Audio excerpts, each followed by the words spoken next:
In the Netherlands, birthdays are major celebrations filled with friends and family gathered together, chatting and sharing stories. It's very gezellig, a Dutch word capturing a cozy, enjoyable and friendly atmosphere. When I was growing up in the 70s and 80s, these gatherings always featured snacks like melba toast or baguette slices topped with spreads such as Kip Kerrie, Kip Saté and Selderijsalade, alongside cheeses like brie and camembert, and of course blokjes gouda.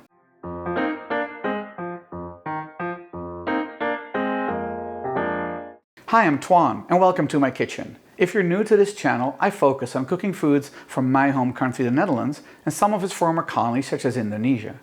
If you're attending a Dutch birthday party, here's a good thing to know. It's customary to congratulate not only the person whose birthday it is, but also all the guests already there by saying "Gefeliciteerd met Toine," congratulations with Toine. This is often accompanied by 2 or 3 kisses, depending on the region. If you arrive early, be ready for everyone else to congratulate you as well. Today I'll be making 3 classic Dutch salads: chicken curry, chicken satay and celery root. These delicious spreads are perfect for serving at your next gathering, not just birthdays. To make Kip Kerrie Salade you will need 100 grams of chicken, I'm using chicken breast, 1 chicken bouillon cube, 2 tablespoons of mayo, half a tablespoon of curry powder, 1 spring onion and 50 grams of Granny Smith apple. To make Kip Saté Salade you will need 100 grams of chicken, again I'm using chicken breast, 1 chicken bouillon cube, 80 grams of peanut sauce, I'll be posting a link to that recipe in the description below, half a shallot and 1 spring onion. To make Selderijsalade you will need 150 grams of celery root, the juice of half a lemon, 50 milliliters of white vinegar, 3 tablespoons of mayo, 3 tablespoons of Greek yogurt, half a teaspoon of honey and 1 tablespoon of parsley. Of course, for all these recipes, you may need salt and pepper to taste. We're going to start by cooking the chicken. Since I'm making both of the chicken salads today, I'm going to poach all the chicken at once. In my saucepan, I'm going to mix the bouillon cubes into cold water. Normally, you would dissolve bouillon cubes in boiling water, but I actually want to bring the water to the boil with the chicken in it. So I'm just going to break apart the bouillon cubes and just kind of stir it along and try not to scratch up the bottom of your pan too much. Okay. It will dissolve as the water comes to a boil, but for now this is good enough. I'm going to add my chicken to it. Make sure the water is covering the chicken. This is about 1 liter, 4 cups of water in here with 2 bouillon cubes. I'm going to turn the pot on high heat and we're going to wait until the water boils.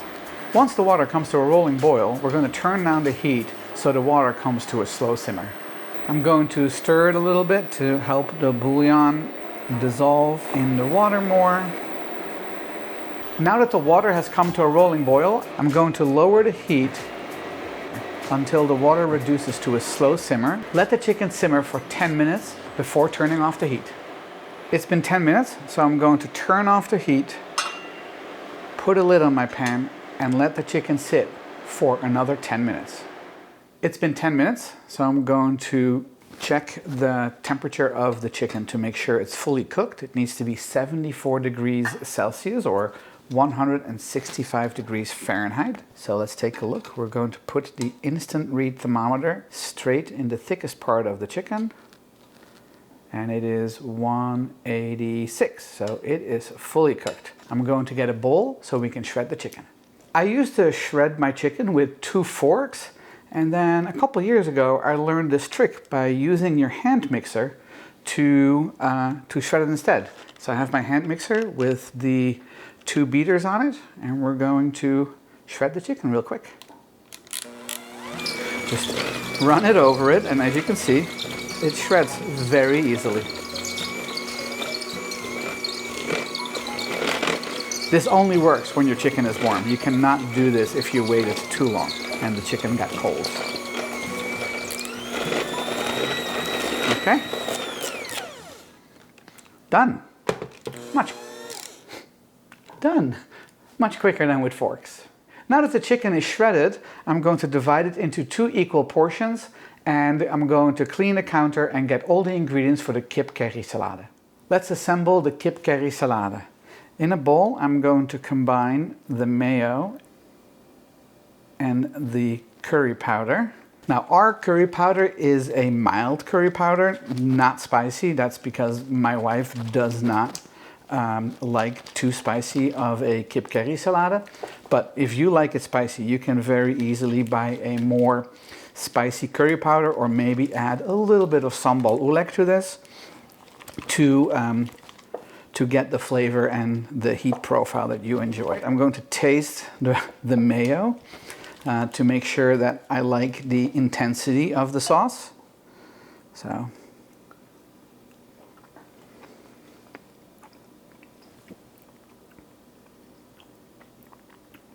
that's got a very good curry flavor. If it's too strong for your liking, you can add some more mayo. If it's too weak, you can add some more curry powder. And this is also when you can add salt or pepper to taste. I don't think it needs any of that. So I'm going to chop up my apple that I've already weighed. I like to keep the skin on because it's healthy, it's fiber. But if you want to, you can peel it as well. When you're cutting this, you don't want them to be too large. So I typically dice them. Very small little pieces. When you're cutting your apples, you don't want the pieces so small that you don't get the crunch, but you also don't want them too big either. So this is the kind of dice I like. I'm going to cut the light part of a scallion into little rings. And the nice thing of making the Kip Saté and the Kip Kerrie Salade in the same day is that for the Kip Saté I need the dark green part, so I can just use one piece of scallion. Okay. Add this to the bowl. Now this chicken has relatively longer strands still, so I'm actually going to put this on my board and give it a rough chop. Because what you don't want is when you take a bite in a toast, you have like a long string of chicken that pulls off the toast. So just gonna give it a quick rough chop.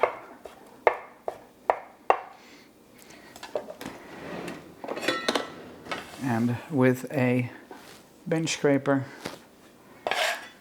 put it in the bowl. I'm now going to mix this all together. When you're at a birthday party in the Netherlands, platters of ready-to-eat food will fill the tables, including already made toastjes. Alongside them would be containers of the salades and empty melba toastjes. So whenever you want some more, you can make them yourself. Etiquette says that when you make one for yourself, you ask the people near you, wil je ook een toastje? Would you like one too? And if they say yes, you say, met wat erop? With what on it? That is a great way to start conversations with people you may have never met before, and it is what makes Dutch birthday parties so gezellig and so social. Okay, now my chicken salad is light on the sauce. When you buy them in the store, they're often kind of, you know, dry. There's more sauce than chicken. I like it to be more protein forward. So this is how I like it. If you want it a little bit more saucy, just add a little bit more mayo and potentially a little bit more curry powder. I'm going to cover this up and put it in the fridge for at least an hour before eating. Now we'll move on to make the Kip Saté Salade.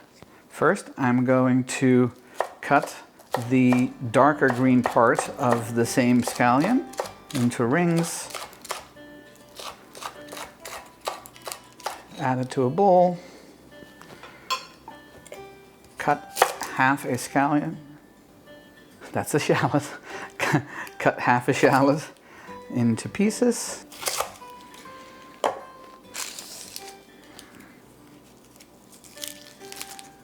So this is my half a shallot. You don't have to dice this, so what I like to do is go once lengthwise and then just cut little quarter moons.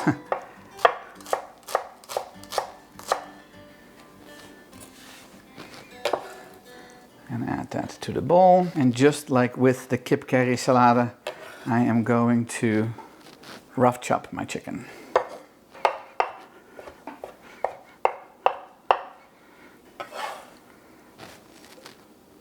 Now I'm going to add the peanut sauce. Now the peanut sauce that I use is different than the kant-en-klare peanut sauce that you buy in the grocery store. I like this better personally, so this is what I like to use and make. My favorite peanut sauce is actually a Thai-based peanut sauce, not an Indonesian-based peanut sauce. So if you prefer to have more of an Indonesian taste to it, you can make my satay sauce, which I'll link in the description below, and just add a little ketchup manis. It adds a little sweetness and some of that Indonesian flavor. Okay, all is mixed. It smells so good. All is mixed together, and I'm going to put it in this little white bowl and cover it and put it in the fridge for at least an hour. Now, one thing that I sometimes like to add, but we couldn't find nice cilantro in the store this time, is chop a little bit of cilantro in through here. I love the flavor combination of cilantro and satay sauce or peanut sauce, so that's a nice addition if you want to add a little variety to it. Okay, I'm going to put this in the fridge and I'll see you back in a minute. I hope you're enjoying this video. If you are, please click the like and subscribe button. It will really help our channel. And if you want YouTube to notify you whenever we post a new video, click the bell. For the Selderijsalade, the first thing I'm going to do is remove the skin from the celery root. I'm trying to waste as little of this as possible. So I'm keeping it very close. You want to make sure that you don't see any of those hairs or skin on the outside anymore. Celery root has a nice, mild flavor and scent and is great in soups too, like mijn oma's groentesoup, and I'll post a link to that recipe in the description below. These little pieces are the stubborn ones to get rid of. Okay, let's weigh how much it is. 150 grams exactly. I don't know if you can see that. Right there, 150. Wow, that's more luck than skill. Now I have to get my food processor so we can turn the celery root into strings. I have my food processor ready with the, what is it called? Coarse shredding blade in place. So now I'm going to lock the lid. My piece of celery root fits in the chute, so I don't have to cut it. If yours is too big, you know, cut your celery root a little bit. So I'm going to drop it in. Put the plunger in place and turn this on high.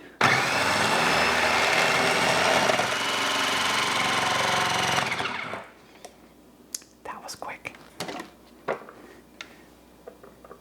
There's a little bit left, so I'm just going to use my knife and cut that into little strings.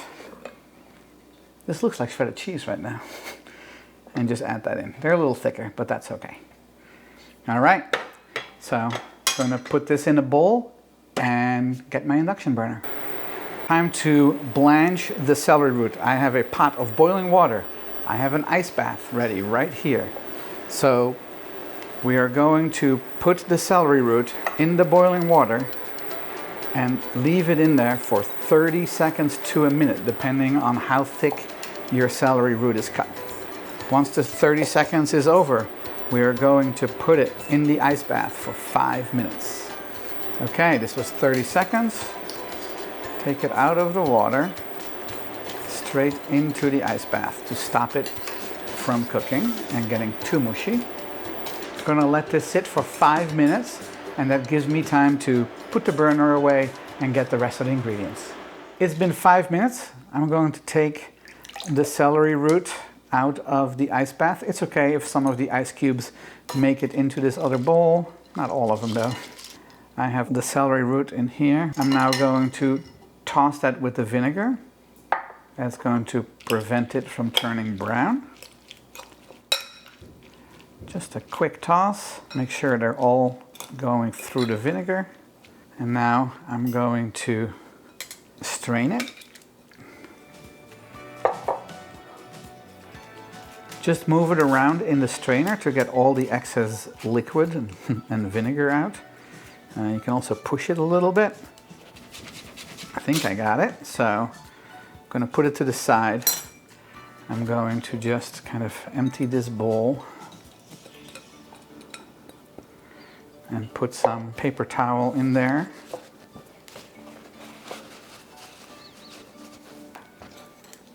And add the celery root to the paper towel lined bowl. And the reason we're doing this is we want to make sure the celery root is dry before we mix it with the rest of the ingredients. We're going to let this sit for a little bit to dry out, and when it's done, we'll be back to finish the salade. The celery root has completely dried, so now we can assemble the salade. I'm going to cut the onion. This is not an onion, Toine. I'm going to cut the lemon in half and squeeze it right over here. Going to add half a teaspoon of honey. One of my co-workers' dad is a beekeeper, and this is honey from his hives. So local honey, you can't beat that. Next, 3 tablespoons of Greek honey. That's yogurt. Next, 3 tablespoons of Greek yogurt. This isn't baking, so you don't have to be very precise with the quantities here. Some of it can be done to taste. The mayo.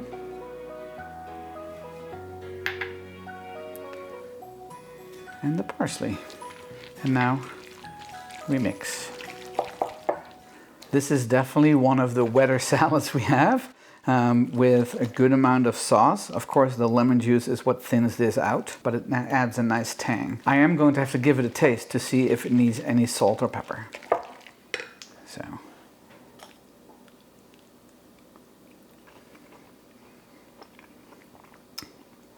A little bit of salt, a little bit of pepper, just a pinch, and a few cracks. And that should do the trick. I'm going to cover this and put this in the fridge as well for 1 hour before we get to taste it. Time for the fun part. I have some plain melba toast that we bought at the store. We buy the plain ones, so the salades are really the star of the show, because let's face it, the toastjes are just a vessel to get the salad to your mouth. When we buy them in the Netherlands, they're rectangular and a little bit bigger than these, but this is all we could find. Let's start with the Kip Kerrie Salade. I'm gonna make sure I have some apple, some chicken, put it on a toastje. And this is a one biter, so that's easy. Eet Smakelijk.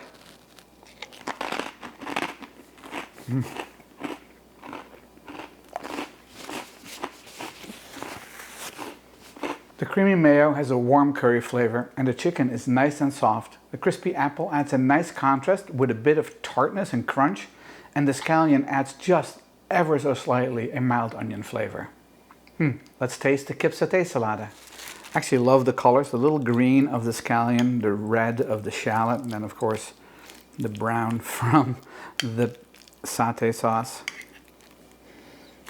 Definitely smell the peanut.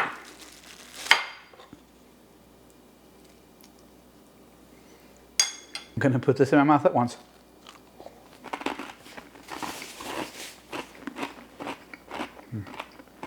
I love satay sauce, so this was always one of my favorites growing up.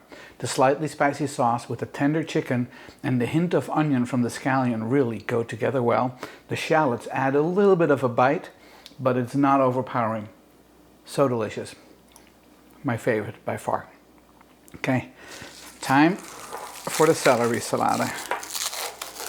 Again, the celery and the mayo with the yogurt, or yogurt, as one of our nieces used to say when she was small.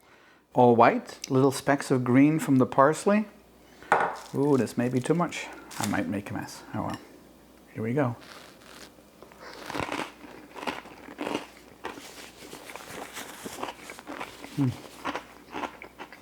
The Selderijsalade has a fresh, crisp taste with a creamy, tangy dressing that perfectly complements the mild flavor of that celery root. And when you spread it on melba toast, the contrast is even more pronounced. That light, crispy toast adds a satisfying crunch that pairs wonderfully with the creamy salad. I hope you enjoyed this video. If you did, click the like and subscribe button, and don't forget to share it with your friends. If you have any memories or questions about these recipes, please leave them in the comments below. I'll post a written recipe in both metric and imperial measurements on my website, toineskitchen.com, and you can follow me on social media as well. If you make any of these salades, I'd love it if you would take a picture and post it on Instagram with the hashtag ToinesKitchen. I will share it in my story and on my website. Thanks, and I'll see you in the next one. you.